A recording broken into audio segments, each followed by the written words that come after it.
Itu Pak Penjabat didampingi oleh saya dengan inspektur, dengan kepala badan kepegawaian, dengan kepala badan keuangan, dengan Satpol PP, Kabak Perekonomian, ya.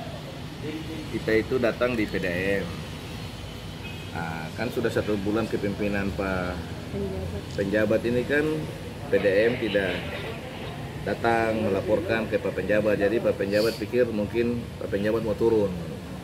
Ternyata tadi Pak Penjabat turun, ya kata istilahnya sidak. Sekaligus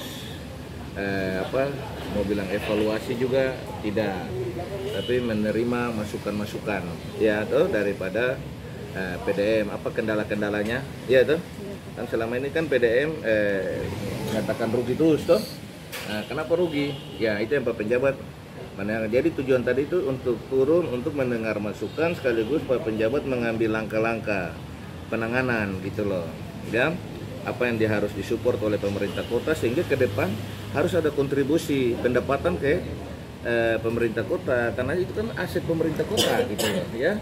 Masa aset lalu tidak ada punya kontribusi gitu.